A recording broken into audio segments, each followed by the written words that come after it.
It does depend on your definition of a working person. Am I a working person?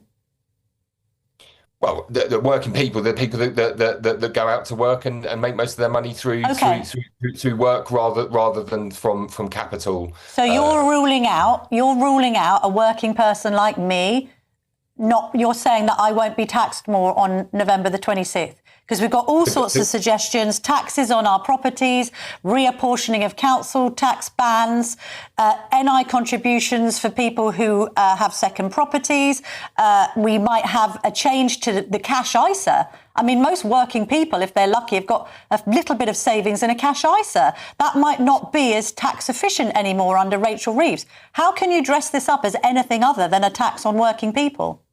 Well, the fundamental commitment in the manifesto was around VAT, national insurance, and income tax. You know, what Rachel Reeves will do in the budget and what the government is seeking to do is to ensure that we have growth in the economy, that we provide the investment that our public services need.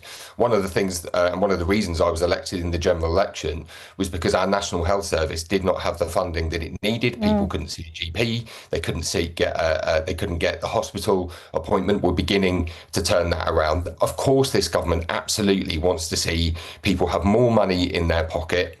And that is an absolutely central tenet of what this government is trying to achieve. But we will not do things that undermine the stability in our economy or make unfunded commitments, which previous governments have done and all of the opposition parties are now doing.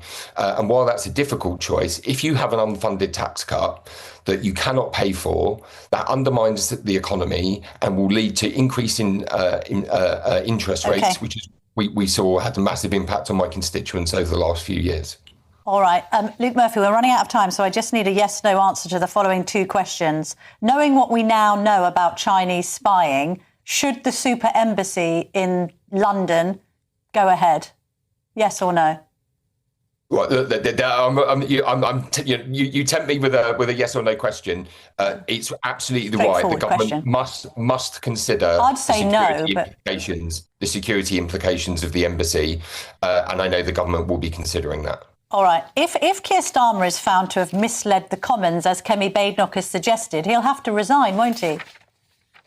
I don't believe that he has. I think it's really clear the China situation that I set out. It was an independent decision made by the CPS, and Kemi Badenoch has questions to answer. When she was asked at the time of the case, she said, she was asked, is China an enemy? She said it's a challenge. Asked whether it was a security threat, she said they're a challenge. This is all about the Conservatives' policy about China at the time, which they are now trying to rewrite.